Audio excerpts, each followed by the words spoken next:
I used to work nights at a cemetery. It was a part-time gig during my last year of university, and honestly, it sounded peaceful at the time.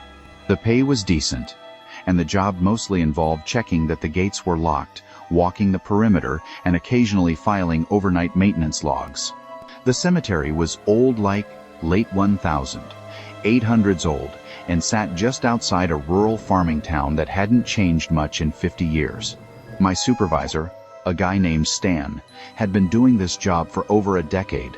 He looked like he hadn't smiled in just as long. On my first shift, he gave me the usual orientation where the keypads were, how to reset the cameras, how to report vandalism, but then he added one thing that stuck with me. "Stay away from Section 6 after midnight," he said, dead serious. "And never answer if someone calls your name out there." I thought he was messing with the new guy. "Is it haunted?" I joked. He didn't laugh. He didn't even blink. He just said, "You'll understand eventually."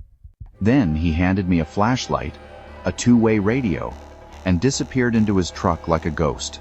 The first few nights were fine, quiet. Occasionally, I'd see someone from town sneaking in to smoke or drink, but they'd usually scatter as soon as I clicked on the floodlight. Sometimes a cat or raccoon would trip the motion detectors, and I'd have to walk the perimeter and reset the sensors. Nothing creepy, nothing strange.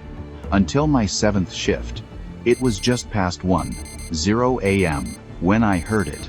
My name, clear as day, called from somewhere near the old mausoleums. It wasn't loud, more like a whisper riding on the wind, but it stopped me cold.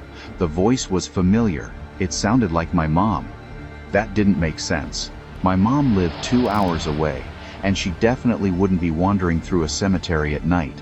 I told myself I was imagining it, just fatigue and wind through the trees. But as I passed the southern path leading to Section 6, I heard it again. Closer. "Daniel." I froze.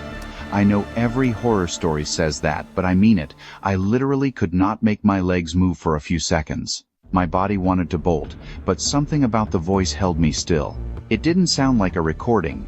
It sounded real and wrong. Like someone who had practiced my mom's voice but didn't quite get the cadence right. I radioed Stan, but there was no reply. Static. I checked my phone.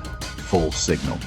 I turned on my flashlight, and against every instinct in my body, pointed it down the overgrown trail to Section 6. The beam caught nothing but fog and branches. Then I heard footsteps. Not animal footsteps. Human footsteps, slow, deliberate, crunching the gravel path toward me. Still, nothing in the light beam. I raised my radio again, voice shaking. "Stan, come in. I think there's someone in Section 6. The radio hissed, then crackled to life. "Get out of there," Stan said. "Now, don't turn around. Don't speak to it. Just walk." I didn't ask questions. I backed away from the trail, then turned and ran like hell back toward the gatehouse. I didn't stop until I locked myself inside the maintenance room and slammed the deadbolt. Outside, I could still hear it, my name, over and over, growing quieter like it was drifting back toward the trees. I stayed in that little building for the rest of the night. I didn't even finish my rounds. I kept the lights on, clutched the radio, and watched the live camera feed, though the signal kept flickering like something was interfering with it. At one point, the feed to the Section 6 camera just went black and never came back on. When the sun finally rose, I stepped outside and half expected to see something: footprints, disturbed ground, anything to prove I hadn't lost my mind. But there was nothing, no prints, no sign anyone had been out there. Stan showed up around 6 a.m., coffee in hand like it was any other day. He didn't ask if I was okay. He just nodded toward the trees and said, "You heard it, didn't you?" I nodded. "What was it?" I asked. He shrugged. "It's not a person. Whatever it is, it knows things. Sounds like people you trust, but it ain't them." Then he leaned in close and added, "Don't let it in, ever." I didn't quit. I should have, but I didn't. I needed the money, and deep down I was too curious for my own good. For the next few shifts, I avoided Section 6 like it was radioactive. I stuck to the paved areas, checked the locked gates, and kept my head down. Nothing weird happened again until Halloween. That night, a couple of teenagers broke in. I caught them near the northern fence with a six-pack and a flashlight. One of them ran, but the other kid, maybe 17, froze when he saw me. "Hey," I said, trying to sound more annoyed than scared. "You guys can't be in here." He looked past me toward the path to Section 6. "We saw her," he said. "Who?" I asked. "The girl in the white dress. She was just standing there." I turned to look, but of course, there was nothing. When I turned back, the kid was gone, just vanished. No running, no footsteps, nothing. Like the earth swallowed him. I called it in. Stan arrived 20 minutes later with 2 cops. We searched the grounds until sunrise. Never found the kid. The others we caught later said he split off and was never seen again. They thought he ran home, but he didn't. He just disappeared. After that, I became obsessed. I started researching the cemetery's history. I found old newspaper articles, mostly microfiche scans, that mentioned weird disappearances going back to the 1930s. A gravedigger who vanished mid-shift. A priest who walked into the trees during a funeral and never came back. People heard voices, always someone they knew. One article mentioned Section 6 by name. It wasn't supposed to exist. It had been unlisted on newer maps of the cemetery, overgrown, unmarked. The graves there dated back to before the Civil War. Unregistered burials, the kind that didn't get names or headstones. Just numbers, scratched into stones.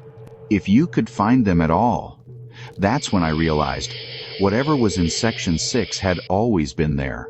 It wasn't tied to one person or time. It had just learned to wait. And when it called your name, if you listened, really listened, you were already halfway gone. 2 weeks after Halloween, I made a mistake. It was a quiet night, clear sky, no wind. I felt bold. Stupid, really. I decided to walk into Section 6. Just once. Just to see. I thought maybe if I didn't listen, if I didn't engage, I could make it through and finally understand what had been haunting that place for decades. I stepped over the rusted chain marking the path, flashlight in hand. It was colder there, noticeably colder, like walking into a fridge. The trees grew thicker, lower, and the gravel path faded into packed earth. The deeper I went, the quieter it became. Not peaceful, smothered. Even my own breathing felt too loud. The graves were almost invisible, half swallowed by roots and moss. The stones were cracked, some broken in half. I saw one marked only with X and another that had been shattered completely, as if someone had tried to dig it up and gave up halfway. The deeper I walked, the more wrong the air felt. It tasted like rust and smoke. Then I heard it. My name. Again. Daniel. But this time, it was my own voice. Perfectly duplicated, from behind me. I stopped walking, heart hammering. "Daniel," it repeated, closer now, like a mocking echo. I clenched the flashlight and didn't turn around. Then I felt breathing on my neck, cold, wet, deliberate. "Daniel," it whispered again. I turned, I couldn't help it, and saw nothing, but the ground below me was moving. Like something was crawling under the dirt, beneath the graves. Fast, the trees shifted. Or maybe they didn't. But I swear, they began to curve inward, like they were leaning toward me, closing me in. I ran, not walked, not jogged. I sprinted toward the edge of the section, flashlight beam bouncing wildly. Behind me, the voice screamed my name in a dozen different versions. My mom, Stan, me, the kid who vanished. When I crossed the rusted chain again, it all stopped. Like a switch had been flipped. The air was normal. The night sounds returned. The whispering gone. My flashlight flickered, then steadied. I stood there, just past the border, gasping for air. That was my last shift.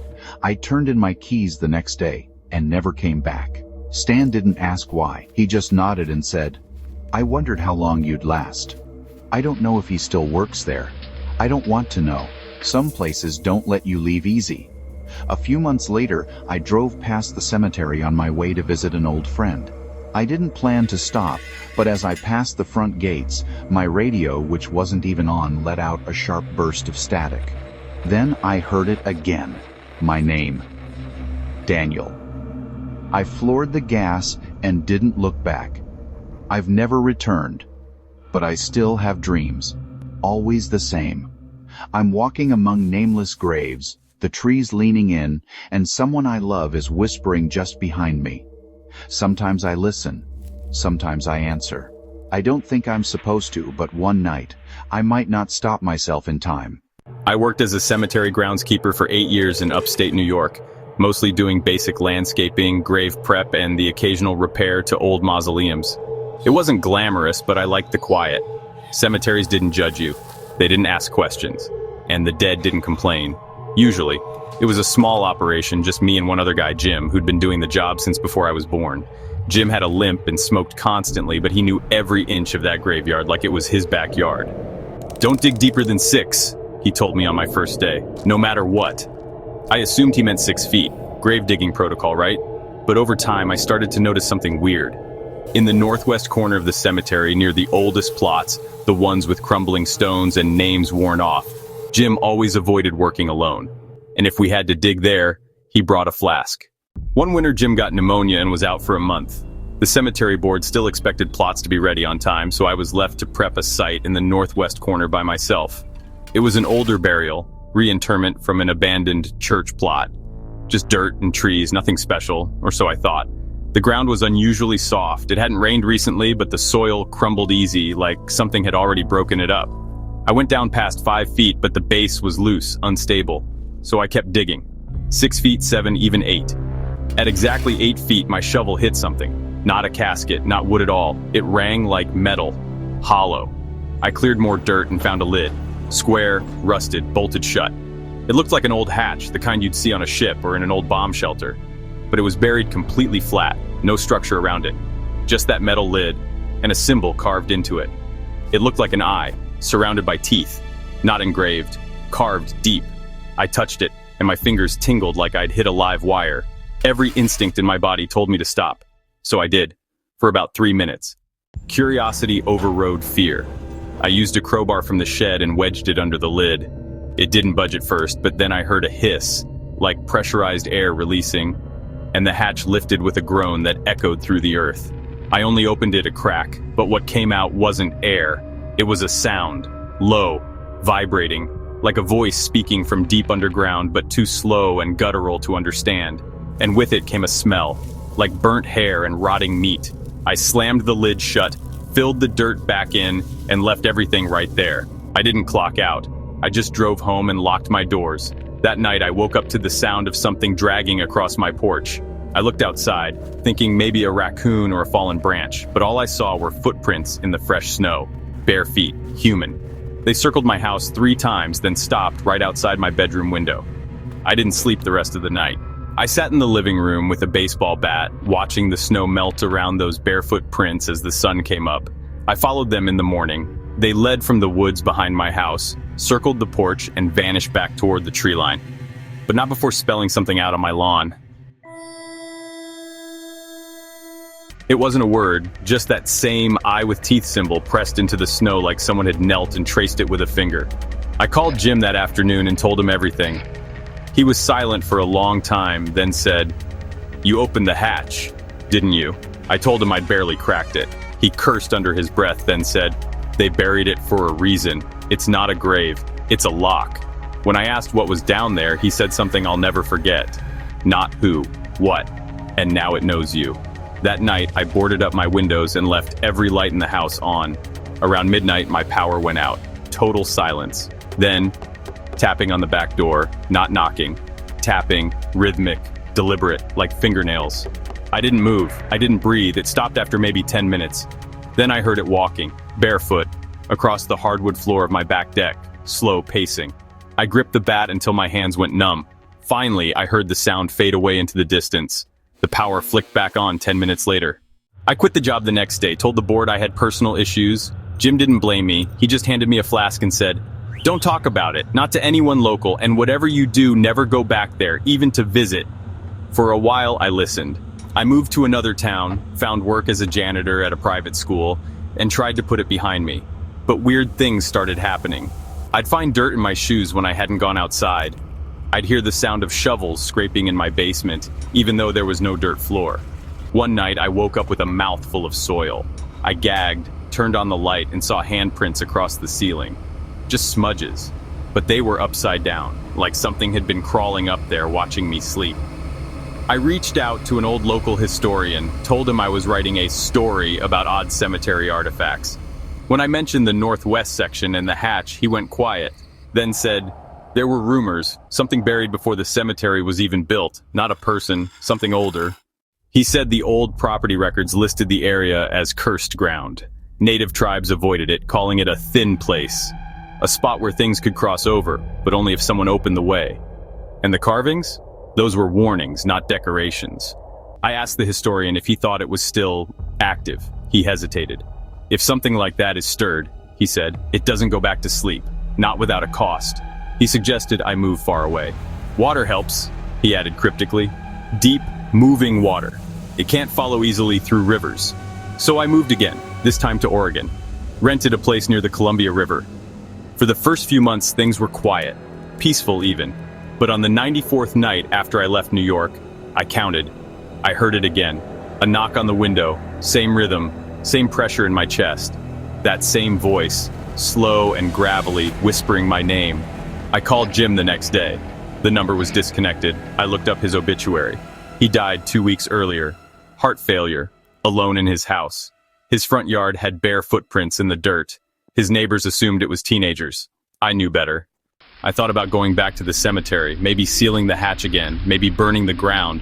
But the hatch was buried. I'd filled it in myself. What good would it do? Whatever I'd awakened had already attached itself to me. I started keeping salt by the windows, left iron nails across my doorways, hung old iron keys above the bed, an old superstition I read online. It helped a little. The whispers stopped for a time, but the dreams didn't. In the dreams, I'm always digging. I don't want to, but I can't stop. My hands are bloody, nails cracked, but I keep digging into that black earth. I hear breathing beneath me, sometimes laughter, and every time I wake up, I swear there's dirt under my fingernails. Last week, I got a package, no return address. Inside was a Polaroid photo.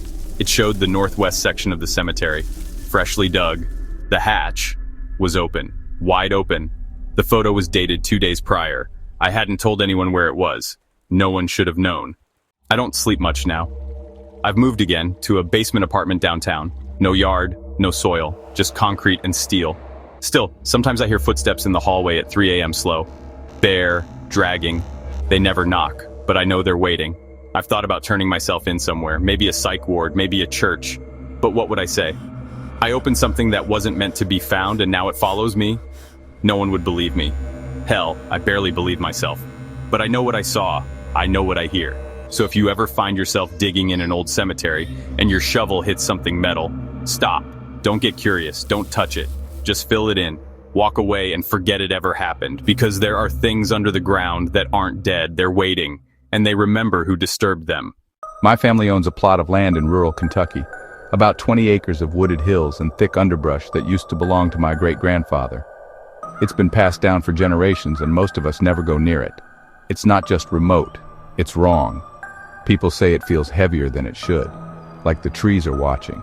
There's an old cemetery at the highest point on the land, about a dozen stones, most of them cracked or leaning, with dates going back to the early 1800s. All family, great aunts, distant cousins, children that died young. But there's one structure that's not like the rest. A stone vault built into the side of the hill. No door, no window. Just a sealed slab and a name carved into the stone. Thatcher, our last name. My uncle warned me never to mess with it.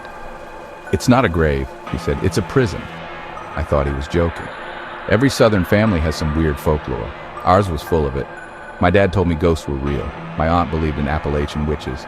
And my cousin once claimed she saw our dead grandmother walking by the creek. Barefoot, grinning, eyes wide open. I didn't believe any of it. Not until we decided to clear the old cemetery to make space for a new cabin. I was 24 at the time, home from college, broke, and out of options. My uncle paid me cash under the table to chop trees, haul brush, and clear roots. "Just don't touch the vault," he said again. "And don't work after dark." It started small. I'd get to the site around 8 a.m., start clearing fallen limbs and vines. But every time I passed that stone vault, my tools would malfunction. The chainsaw died twice, brand new. My gas trimmer shorted out. Even my phone shut off when I got within 5 feet of the slab. The strangest part was the sound. If I stood completely still, I could hear something underneath, a faint clicking, like long fingernails tapping stone. It wasn't loud. You had to want to hear it. But once you noticed, you couldn't unhear it. After 3 days of clearing, I finally gave in to my curiosity. I waited until dusk, just enough light to see, but late enough that no one would bother me. I brought a crowbar and a flashlight, intending only to pry a piece of the slab loose, just enough to peek inside. Just enough to know. The stone was heavier than it looked. But the moment I wedged the crowbar under the corner, the air shifted. Everything got colder. The woods went dead silent. No bugs, no birds, not even wind. I felt pressure in my ears like I'd gone underwater. Still, I pried. The corner broke with a loud crack and a rush of dust billowed out. Not like old tomb dust. This smelled like sulfur, rotten eggs and old ash. I shined my light inside. The space wasn't big, maybe 6 feet deep, 4 feet wide. But I saw marks. Deep claw marks all over the stone walls, like something had tried to claw its way out, and in the center of the floor was a pile of bones. Not human. Too long, too thin, curved like insect limbs, and at the top, resting on the pile, was a skull, grinning, elongated with far too many teeth. I dropped the flashlight and stumbled back. The light landed facing the vault, and in that beam, I saw something move. At first I thought it was a trick of the light. Dust, maybe. But then I saw it again. Something shifting in the far corner of the vault. A ripple in the air like heat rising off pavement. Then a shape began to emerge. Thin, twitching. Pale gray skin stretched tight over a skeleton that didn't look quite human. It moved like it had forgotten how. Every limb bent wrong. Its head twitched with sharp, snapping motions like it was listening or smelling. I couldn't breathe. I couldn't look away. Then it turned its head and I swear to God, it smiled. I ran, full sprint downhill through brush and roots. I didn't stop until I reached the road, scratched and bleeding. I drove straight to my uncle's house, burst through the door and screamed, "There's something in the vault!" He didn't look shocked. He just sat down and said, "You let it out, didn't you?" He poured us both a drink. Then he told me the truth. My family had sealed something in that vault over a century ago, something they found in the woods, or something that found them. My great-great-grandfather was part of a group that practiced some kind of Appalachian blood ritual. They thought they could control it, but it got stronger. It fed on them. When they couldn't contain it anymore, they trapped it, buried it alive in a tomb of consecrated stone with symbols carved to suppress its hunger. The claw marks I saw were real. It had tried to escape for decades, and now, thanks to me, it had a crack to slip through. "We're not safe anymore," my uncle said. "Not you, not anyone with our blood." That night, the woods around our house came alive. Dogs barked all night, coyotes scattered and didn't return. We heard branches snapping, not like wind, like something big was moving just out of sight. Around 3 a.m., I woke up to footsteps on the porch. Not heavy, not stomping, but careful, intentional. Something sniffed the air through the screen. I held my breath.